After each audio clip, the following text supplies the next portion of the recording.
Hello, welcome back to Ask Ashley, where you ask me your crochet business questions and I answer them to the best of my ability. And if I can't answer them, I will try to point you in a direction to someone who can. Thank you guys for being here. Thank you for showing up early and getting some of your questions submitted so we have a good starting point. And thank you, replay watcher, for taking time out of your day to watch this replay so you can grow your business and take action. I'm proud of you. I know that's hard to do, especially if you are one that likes the conversations that will be happening in the comments, but you still come watch the replay anyway. I'm proud of you. You're doing a great job. Let's go ahead and start by popping up some of these questions while you guys are coming in. So Little Elephant Crochet Co. says, hi, Ashley. I'm looking to change my business name and ideal customer. I don't have many current customers. Should I create new socials or rename? Are you inside of Crochet Boss Academy? There was a student inside of Crochet Boss Academy that their logo is like 2 skeins of yarn and then a cute little elephant on top. Is that you, Little Elephant Crochet Co.? I want to see if she's hanging out. Good morning, everybody. Highway Nell, Cheyenne, Samara. Hey, girl, hey. Samara, do you remember if this was the person inside of Crochet Boss Academy that had the 2 yarn balls with the little elephant on the, was it called Little Elephant Crochet Co.? If not, that logo would be perfect for Little Elephant Crochet Co. It probably was her. You do not have to create new socials. You can just start serving your ideal customer with your current socials. That way you're not losing any of your audience, because some people might still be your ideal customer that are hanging out there, and some people might be outside of your ideal customer umbrella, but you still serve them well through your content, so they still want to buy your things. So I wouldn't I wouldn't get new social, which, okay, let me say this too. Some like Instagram coaches, I don't know their qualifications. Okay. I just have seen them. I don't even know who they are. I've just seen them like on my Reels feed. Will say now is a good time to start a new Instagram. My instinct says absolutely not. So you might need to go with whoever can serve you best, like mentor wise. If you've got another mentor that is telling you to start a new Instagram because of X, Y, and Z, you're going to have to be the one to think about that and weigh the pros and cons and see which one is better for your business and your current season. My instinct says do not do that. That is putting extra work on you for no reason. Jasmine Star says to start serving your ideal customer now, and she'll be attracted to you, and the people who aren't your ideal customer will start unfollowing you, and that's fine. We want them to do that. If they're not going to engage with your content and they're not going to buy your products, please unfollow, because you're distorting my numbers and making me think that I should be doing better than I am. So keep that in mind too, Little Elephant Crochet Co. If people start unfollowing you, that is a good thing. I hope that was helpful. Okay, Josie has a bunch of questions here about shipping, and I'm going to try to I've been reading them. There's a bunch and they're kind of big, so I don't know if it will show the whole thing. It looks like it will. So Josie, when you make a shipping profile on Etsy, you get to choose which type of shipping services your customers get to choose from. So I always choose first class and expedited, because they might want to, or first class priority and expedited, because they might want to pay more to get it to them faster, and that's up to them. If they want to do that, I make that available to them. So you can choose which types of mail services you offer when you set up a shipping profile on Etsy. So when you make a listing on Etsy, say I'm selling a $25 Claire Bud beanie, it costs me $5 to ship it. I could either have a $30 listing with free shipping, or a $25 listing with $5 shipping. Either way, the customer is going to pay me $30. And then I'm going to buy my shipping label through Etsy, which costs me $5. Etsy is only going to give me the $25. This is just an example. Obviously, there's fees that come out that's going to make the numbers different. We're not talking about that. We're just talking about shipping. It's just an example to help her understand shipping. So the customer is going to pay you $30. Then you're going to spend $5 to buy the shipping label on Etsy. And Etsy, when they pay you for that at the end of the week or whenever you got it set up, they're only going to give you $25, which is very nice, because used to Etsy would give you 100% and then send you a bill of the fees and shipping that you racked up over the last pay period. that stressed me out really bad. Now they take it out before they give it to you, which is a much smoother way for me. I like it. I like it a million times better. So they will. I hope that was answering your question. And then she asked, for faster service, they normally ship between 5 and 7. Somebody wants sooner. So you can have them pay for faster shipping, which is in the hands of USPS. Your processing time is still whatever you set your turnaround time at. So you go through your processing time to make the thing, and then the shipping time is in the hands of the postal worker, not you. So if you pay for first class shipping, it's 3 to 5 business days. If you pay for priority shipping, it's 1 to 3 business days. If they pay like $100 for expedited shipping, it's like within a day is what it is. But that's out of your hands. So that just tells you the processing is still the same. If my processing time is 3 to 5 days, it'll take me 3 to 5 days to make your thing and put it in the mail. And then after that, you need to calculate. So if you pay for first class, it's going to be another 3 to 5 days on top of your processing time. So you can create a rush my order fee. Actually, I don't know if that's allowed on Etsy, like in the bylaws. Taylor would probably know that, but I have done it and it worked really well for me. I don't know if it's allowed or not, according to their rules of like what you can and can't sell. But I did it and it worked really well for me. And I set it to $10 to rush my order. So if my turnaround time was 3 to 4 weeks and they paid the $10 to rush my order, I just put them to the front of my orders list and their thing went out next. That's how I did that. But you have to be very mindful and make sure that you were able to do that. You do not want to overwhelm yourself or get to the point where you are getting your orders out late. You need to know yourself and your hustle level. I will stay up all night long if I have to.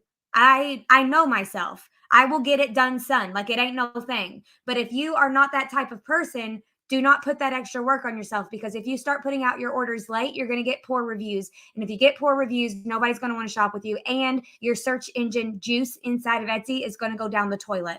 Poor reviews make us not show up in searches. Etsy will, if someone's searching for a messy bun beanie and I have that showing up in my shop, but I have a 2-star review rating, they're not going to show it. They're going to how you can manage your time appropriately. And then Samantha says, what advice do you have on scaling my business? And I asked her for if she could be a little bit more specific, because I'm not sure what she means by that. It depends on a billion things. I really need more information, I think. It depends on a billion different things. If you're a finished piece seller, you could get helpers to help you make your finished pieces so you can sell more faster. You could get a VA to help you with the techie, like an email list or social media management. A virtual assistant is a VA, and you can hire one of those to help you do business tasks while you crank out your orders. You could try to get some sort of try to get your stuff in local shops. You could try to collab with other business owners who have similar ideal customers but are not direct competition. Like, for instance, if you sell baby bibs, you could go with a passy company, right? They don't sell bibs, they sell passies, and try to collab that way. And that will help you grow really fast. But the most important thing is, if you are ready to start scaling, usually you scale because your orders are coming in so fast. I don't think you need to scale first and then hope to get more orders. So when you get to the point where your orders are just coming in and you can barely keep up, or your turnaround time is like 12 to 14 weeks, then start searching for help. Get some other people to help you crochet your things and pay them 50% of the retail price. That's what I did. It worked really well for me. I hope that was helpful. If you're a designer, my advice would be different. Also, I don't teach designers, so I'm probably not the gal for that anyway. But I hope that was helpful. Christine says, have you heard about a financial crisis? Yes, I have. I posted on it on Instagram. I don't know if it was in my stories or in my reels. It's probably just in my stories, so it's probably gone. Yeah, I need to post that to my reels so it's saved. Let me see if I kept the image that I had. I think I deleted it. I try to keep my freaking desktop clean these days. I know I posted it inside of Crochet Boss Academy, so I could go look there and try to share it. This might be it. Here we go. Control share, window, picture, share. So Etsy says, As you may have seen, we recently experienced a delay in our ability to issue payments to some of our sellers. This was related to the rapid and unexpected collapse of Silicon Valley Bank. We apologize for an inconvenience this caused. I'm going to remove this so we can see it a little better. Our teams have been working around the clock to implement a solution and ensure sellers are paid within the next few business days via our other payment partners. We are committed to helping you run your business and provide reliable experience that is a crucial part of the commitment. Please know our teams are working tirelessly to minimize future disruptions to continue to serve you as best as we can. So Etsy is on it. They are not just sitting back going, well, sucks to be them. They're on it. They got it under control. They emailed you if your payments were affected. If you did not receive an email, your payments were not affected. And the people that are out there fear mongering might have their own motivations behind what they're doing. So I have seen people coming on telling you, oh gosh, you're not going to get we don't even know if we're going to get paid. You can't even rely on Etsy anymore. You need to start your own Shopify shop. Here's my course. Okay. You need to be able to see through these things. You need to be able to be like, is it really that bad of a deal that they're saying, or are they just trying to sell their course? Right. This could have happened to any bank. Shopify uses banks. Shopify could very well use Silicon Valley. Silicon Valley is a bank that is a lot of startup businesses use. So Etsy probably started using them when they became a thing. So Shopify might even use Silicon Bank. I don't know. Any bank, this could happen to any bank. It's not Etsy's fault. It's nothing Etsy did to create this type of thing. And they are going to make sure you get your money. It would be illegal for them to not. It would be illegal for them to not give you your money. That would be stealing, and they would go to court for 1 billion different people, and it would not be something they would want. It would be cheaper for them to pay you out of their own pocket before it would be for them to pay for all 1 billion people taking them to court. Way cheaper. So the people that are fear-mongering, you need to try to look past it. You need to be like, just look through what they're saying. Try to find their motivations. Try to know if maybe they're just an anxiety type person and you're not. So you don't want that to affect you. Do your own research. Reach out to mentors that you trust and vibe with. Okay. But there's no need to panic. There's never any need to panic. If anything ever, I've never seen anything that needed us to panic other than when the pandemic hit. Because then I was very worried about my fellow business owners, because I was like, a lot of businesses are going to go out of business, and they did. It was a lot of brick and mortar, but a lot of online too. And I didn't panic, but that I was worried about that. I had anxiety about that, and I was doing my best to do what I can to help people still thrive in this weird time, both digitally and in real life with my local friends that are business owners, and other things that I was doing. But so I just pivoted for just a hot second to try to help people get through this hard time and keep their business afloat so that they do not go out of business. But like Etsy raises their prices, Etsy changes their terms. Instagram goes down for 24 hours. No need to panic. Never any need to panic. Even though it sounds scary, just do a little bit of research first and then see if it is scary or not, because it's probably not. But they are going to get you your money and everything will be fine. The picture I just showed you was from Etsy, and I reached out to support, and the man gave me the link to that picture inside of my support chat. And he told me that people who were affected got a message about it. They got it emailed about it. He told me that I can probably get like a transcript copy of our chat if I need to. Oh, sorry. Okay. Heather says, I finally got my logo and made, and it is in like links and purples, which I love, but I also love fall type colors. Can I do like brights collection and then a more natural fall collection? Heather, you can do whatever you want. There's no right or wrong. There's just different. So if that is what you think your business needs to do, and you can manage that well and continue to grow and prosper and have joy in what you're doing, you can do that. If you would like my advice, I would suggest sticking to a color family. And we talk about that a lot inside of Crochet Boss Academy. But if we're gonna share my screen. I've done this inside of Crochet Boss Academy, so this is going to be very redundant for them. But I'm going to show you some very good examples. Mama Made Minis is a designer and a finished piece seller, and she designs a lot of those snugglers that you guys are seeing everybody make because they're so freaking cute. So this is what she designs, and she sticks within a color family. I can't click on it because it's a reel, I think. Yeah, it's a reel, so I can't, well, you can still look at it.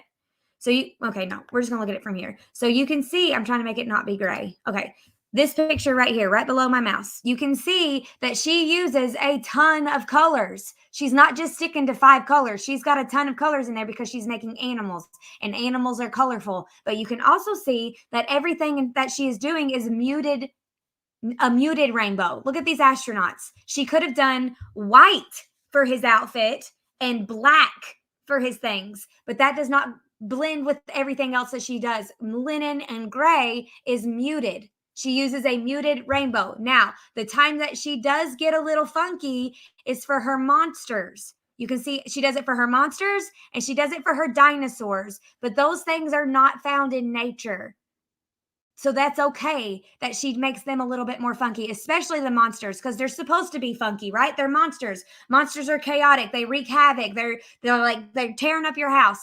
It makes sense for the monsters to be a little bit different than the rest of her stuff because that's to the character of the product. You know what I mean? So she changes it up. Also, this one I think was made with a bunch of scraps, which I love, like little scrap balls that she had from like dinosaur spikes and stuff, which I love. She does a very good example of sticking to a color family. She uses muted tones, except for things that are not found in nature, like dinosaurs and monsters. For the most part, like this little guy's got a bit of a rainbow on his back, but they're still muted. They're still not like bright fire truck red. Another very good example is Allie of the Turtle Trunk, which she mostly just uses these colors right here for the most part, and she uses olive green too. But so you see like orange, mustard, grays, and like a light color, and then this teal. These are the colors that she uses in everything she does. Everything she does, she uses these again, I want to say muted, but they're also like very saturated. But you might say, Ashley, what about Christmas time? I want to use seasonal colors. Can I do that? You can. But if you could do it like Allie, she sticks to her color family. She uses sage and wine instead of jelly bean green and fire engine red, and linen instead of white, or cream instead of white, because this is staying true to her color family. It's staying true to her brand without and being seasonal. Like she doesn't use wine throughout most of her stuff, but she does when it's seasonal. So you can use seasonal things and use a different from your regular colors for seasonal things. I suggest keeping it within a color family for the sake of brand awareness, so people can learn about you and retain everything about your business subconsciously. You don't have to. This is just a smart thing to do, but it's not stupid to not do it. Smart is in working smarter, not harder. That's what I'm going for. Not smart as in the opposite of stupid. Okay. So I hope that was helpful. Thank you for your question. I need to get back to where the question was. It was Heather. Thank you, Heather. I hope that was helpful. Natural Creation says, I always learn so much from these lives. I'm so happy to hear that. So happy to hear that. Best place to buy cotton size 3 yarn in bulk. I do not buy my yarn in bulk. I also don't use size 3 cotton. I don't think I've ever used size 3 cotton. I buy my yarn when it's on sale at Hobby Lobby. It goes 30% off every other week at Hobby Lobby. That's when I go and I buy all of it. When I was a finished piece seller, I would go buy all of the linen on the shelf or leave a couple, so I'm not like being stingy, right? But unless I had orders for all of them, which I would take all of them because my shop went viral and I had a ton of orders. I had 1,000 orders in December of 2019. I don't remember. 2020. No. 2019. No, 2018.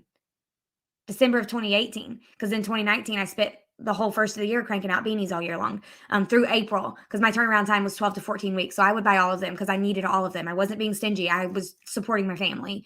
But that's when I get my yarn. You can also, Joann's has a bulk yarn program. You might need a tax ID number to use that, but they have one. I'm going to share my screen so you can see what's going on. Oh. So I just Googled Joann bulk yarn. Let's see. You can do jumbo. It's giving me bulky.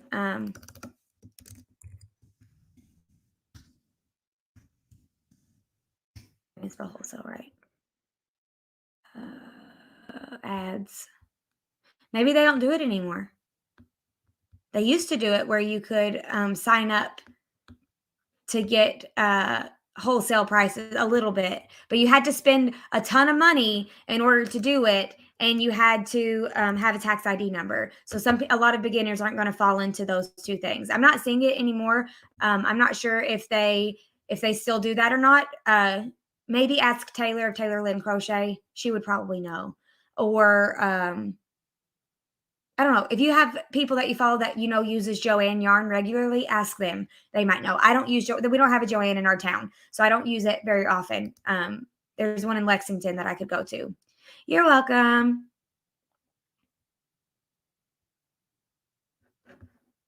Was a place outside of your big box stores. Okay.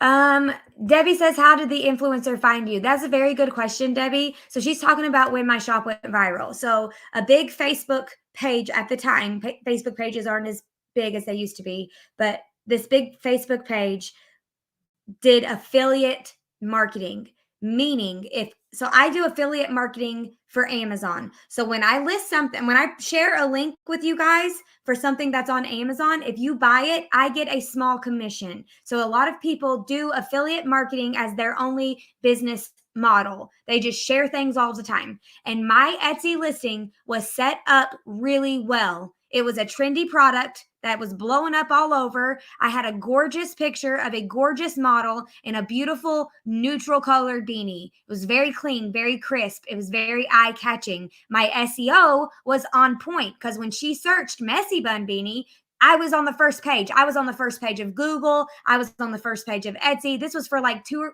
and a half years probably. My picture was on the first page of everything that you find. It was on the first page because of SEO, and then it got on the first page of everything because I sold so many. Because every time you sell one, that via the search box, your search engine juice goes up. And I was selling so many of them. So the pattern and the finished piece showed up first when you searched messy bun beanie. So I set my listing up properly. I had my price point set at a desirable price point for the affiliate marketing. If it's too low, they're not going to want to affiliate it because their commission is going to be very small. So it's $25. She was happy with that price. She loved the picture. When she shirts Messy Bun Beanie, my listing showed up and caught her eye.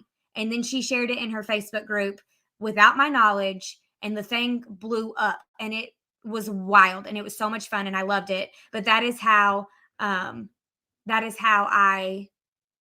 influencer found me, because I set my listings up properly and I had beautiful pictures.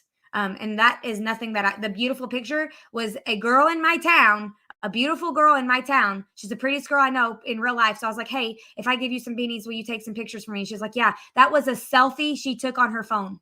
She just like stood by a window, took a selfie, sent it to me.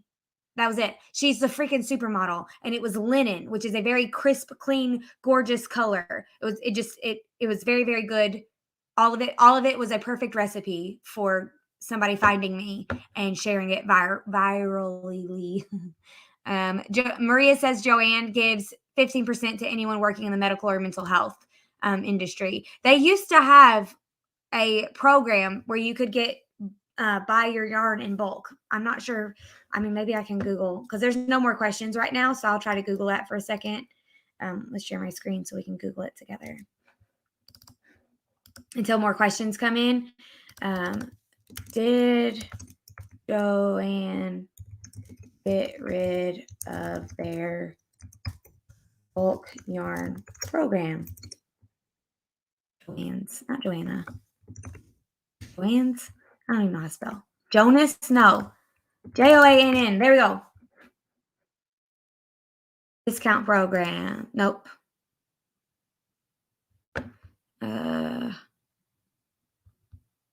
Teachers, military, healthcare, Girl Scouts, 4-H. Nope.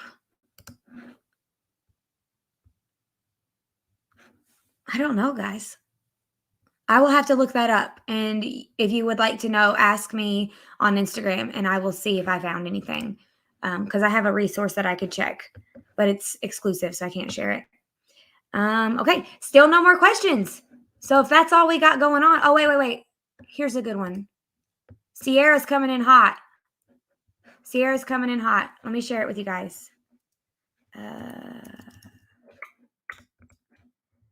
Hobium yarns, she said. So she can put a link in the description for you guys, but Hobium yarn. Hobium. These are the brands that they offer. Clover. No, that's not Premier. Okay, so they don't offer any brands that I know of besides Clover, but I am not well versed in different brands of yarn. But easy to place an order, easy to change the order, 30% off discount on all products with a very low minimum of $500. You can also get extra discounts when you spend the amounts below. So 5% extra if you spend over $3,000, $6,000, or $8,000. So you can get up to 45% off if you spend $8,000 on yarn. So if you had a yarn store selling yarn, this would be a very good thing for you to do. Let's see what kind of yarn they got. Okay. Let's go by weight because I'm a worsted weight girl. Worsted. Okay. So that one looks pretty. That one looks like a pretty yarn. Looks a little chunky. Looks like a thick worsted weight. This one looks nice. It looks like Brava from We Crochet. Pretty colors. Look at that. Look at that peachy salmon color. That's really pretty. What is that called? Pink. That's called purple? That ain't purple, my guy. And then the one next to it is also called purple. Oh, and that one. They're all called purple. And these ones are all called pink. Okay. But this one's very pretty. Very pretty. Thanks, Sierra. Hopefully that will help somebody. You guys can check that one out if you would like.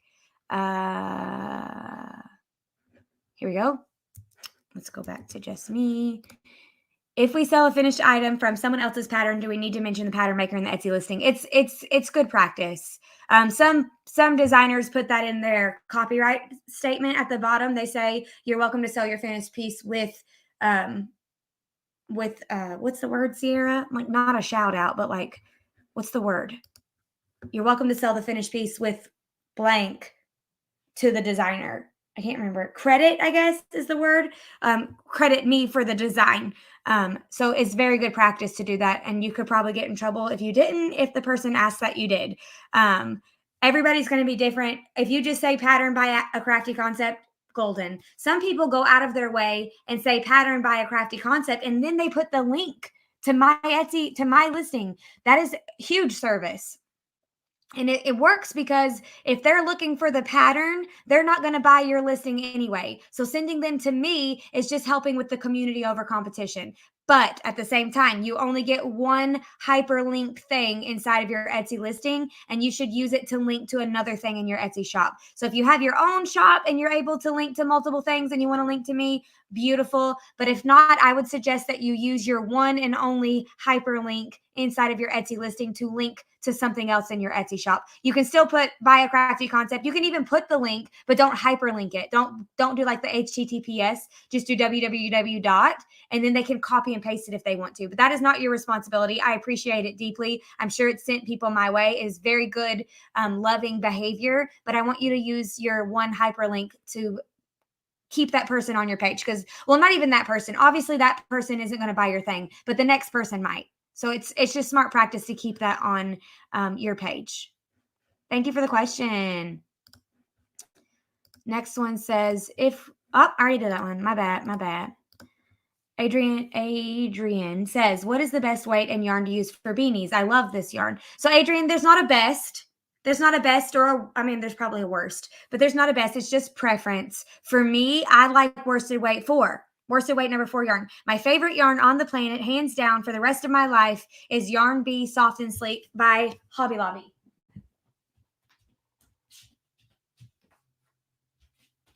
If someone said, I wasn't going to show you my pants because I don't match, and then there I was showing you my pants. Anyway, Yarn Bee Soft and Sleek by Hobby Lobby. It's a low pill yarn. It is $4.90. It might be $3.99. I don't remember. Hobby Lobby changes their prices sometimes, and I could have some old yarns. I'm going to look it up real quick.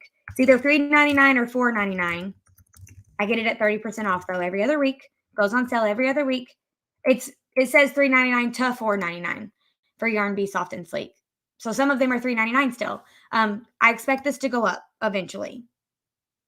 So maybe if you like this yarn and it's within your budget, maybe every other week, just grab a couple at the 30% off of $3.99 because this is going to go up.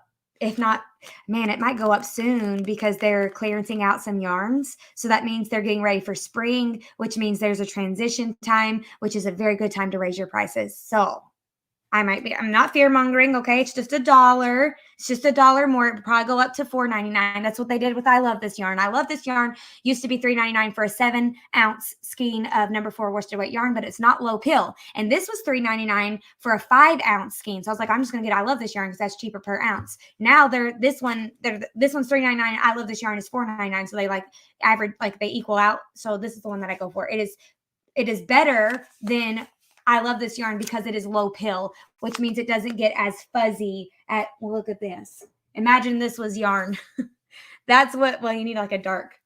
There you go. Can you see that? You know, you can see it. There you go. Imagine that was yarn. Have you ever seen those little bits that come off of your yarn? If you use a low pill yarn, it's less of that.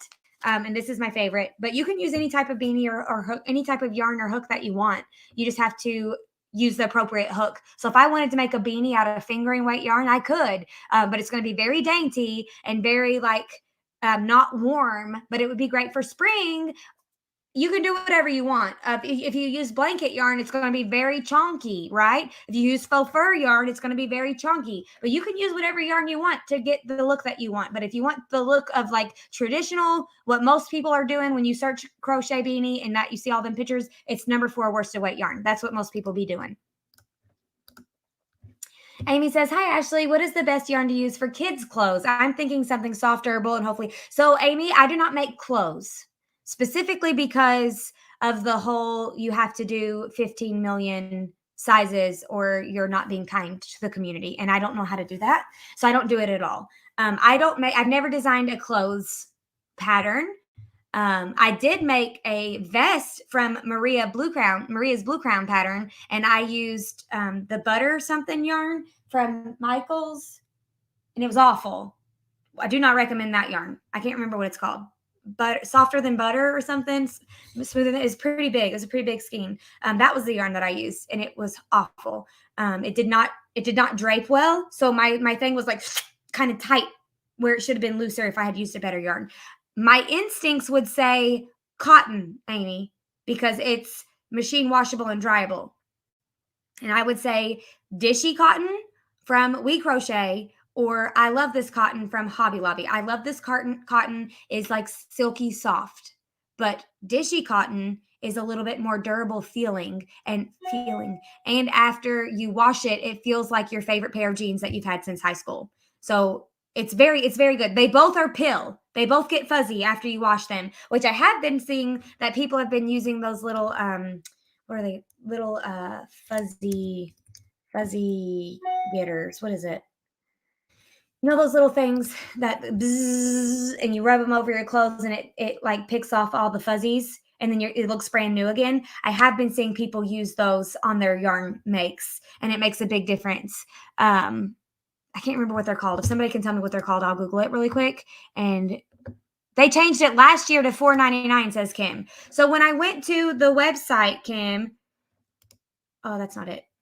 Let's see. This one. Okay, share. Okay, so when I went to the website, this one is still $3.99. So it said $3.99 to $4.99. So I'm assuming the variegated ones might be $4.99. Yeah, and the solid colors are probably going to still be. Oh nope. So white is $3.99 still, y'all. White is $3.99. Light gray is $3.99. $3.99. So some of them are going to be, you know what? Olive was a newer color. Let me see if I can find that olive. Maybe that's sage olive, but it's $4.99. That's a new color. So maybe their newer ones are $4.99. So like it's going to be happening soon. They will all be $4.99. I'm pretty sure of it. It's going to go up. Pill shaver, fuzz shaver. Let's Google it. Fuzz shaver. Yes. Let me share it.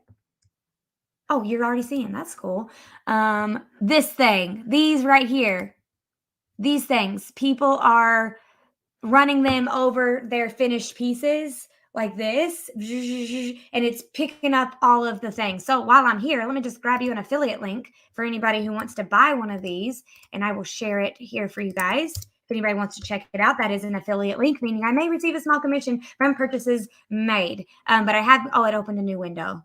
Sorry, it opened a new window when I clicked on this one, but I just linked it for you if you want to check it out. But that's what people have been using to remove the fuzzies off of their products, and it's working really well. I need to get me one. I just washed a amigurumi thing that I made for Ava, and it came out really fuzzy. So if I had one of those things, which I have one of the facial hair things, like a beauty shaver, it's like a little, and I don't do that because I'm scared to death I will grow a beard if I do that. So I could use that, and I'll let you know how it goes, because I want to see if I can get some of those fuzzies off to make it look new again. I'm gonna go back to my start. Okay, got that one. I tried getting approval of Hobby Lobby affiliate, but I got denied. Do you know so Heather, I am not a Hobby Lobby affiliate. Their affiliate program is not user-friendly. Everybody else's affiliate programs, especially Amazon's, are user-friendly. I'm not I was a Hobby Lobby affiliate, and then I just quit using my affiliate links. So I didn't leave. I could probably still log in somehow, but I don't even remember how to do that. It is not user friendly. But I will tell you that I have had 2 meetings with somebody high up in Hobby Lobby. Her name is Kelly, and we have talked yarn 2 different times now. And every time I tell her we need an ambassador program. We need an ambassador program so Hobby Lobby can be more involved in the yarn community, because they are not, and they are missing huge opportunities. And they could really help people grow their channels by creating an ambassador program like Lion Brand has. So I'm not a Hobby Lobby affiliate. It confuses the heck out of me. It is not user-friendly. But if they ever take my advice into consideration, I will be the first one to share it with you guys. But don't hold your breath, because I told her that last year and nothing was done. And then I told her again this year, and I'm not expecting anything to be done, but we'll see. Will you be creating more Gracie doll accessories? So I love the Gracie doll. I think it's one of the coolest patterns that I've ever released. This is a Gracie doll, by the way. And there's also a big one sitting there on that basket. It's a big one. She's made blanket yarn. But, oh man, we're way past time. Okay. It doesn't do well. Fun with Kara. It's not a very popular pattern. I don't know why. So when I release the accessories, they also don't do well. So I have some ideas, and I'd love to get them out, but I need them to do well, or I'm working harder, not smarter, right? It takes a lot of time and energy and money to put out patterns, and I want to get the biggest return on my investment. That's why I haven't put out new ones, because nobody cares. But this dress is made mostly on the Addy knitting machine, which is very much faster. But I'm happy that you're interested, Kara. I will keep that in mind, and hopefully can get some new. I have a mermaid tail that I would like to put out for this weekend. That's like a slip-on button mermaid tail. So, I mean, not this weekend, this summer. So your Gracie doll can be like a mermaid. So keep that in mind. Thanks for being here. Thanks for hanging out. Sorry we went over 8 minutes. I was trying really hard not to do that, but I got carried away. I got a lot of stuff to do, so I'm going to bounce, but I hope you have a wonderful day, a wonderful rest of your week, and I will see you next week, same time, 10 a.m. Eastern Standard Time. Bye, friends.